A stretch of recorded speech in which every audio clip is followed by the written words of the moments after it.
বন্ধুরা, আজকে কিন্তু আমি এই মজাদার কেক বিস্কুটগুলো বাসাতেই বানিয়ে নিয়েছিলাম। খুবই কম সময়ে আর কম উপকরণে কিন্তু এই মজাদার বিস্কিটগুলো বাসাতেই বানিয়ে নেওয়া যায়। চলো দেখে নিই কীভাবে আমি বিস্কিটগুলো বানালাম। দেখো, মাত্র একটি ডিম নিলাম, 2 চামচ গুঁড়ো দুধ নিয়ে নিলাম,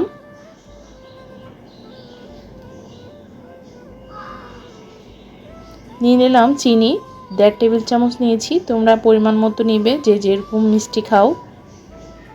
আর স্বাদ মতো লবণ নিয়ে নিলাম। এখন আমি এগুলোকে ভালোভাবে ফেটিয়ে নিচ্ছি। চিনিগুলো যাতে গোটা গোটা হয়ে না থাকে ততক্ষণ কিন্তু এটাকে ফেটিয়ে নিতে হবে।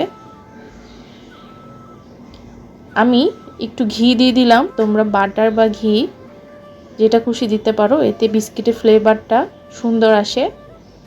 1 কাপের মতো আমি আটা দিয়ে দিয়েছি, আর বেকিং পাউডার 1/2 চা চামচ দিয়েছি। এবার আমি ভালোভাবে এগুলোকে মাখিয়ে নিচ্ছি।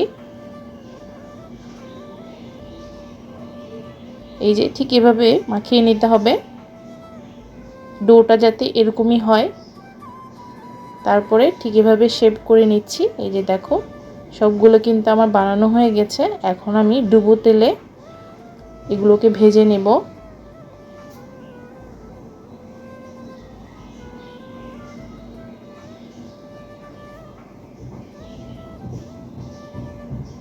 লো হিটে ভেজে নিতে হবে আস্তে আস্তে, যাতে ভিতরে কাঁচা ভাবটা না থাকে।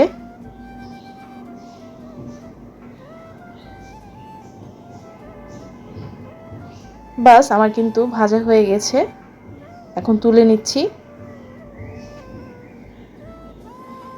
এই যে দেখো কত সুন্দর হয়েছে বিস্কিটগুলো।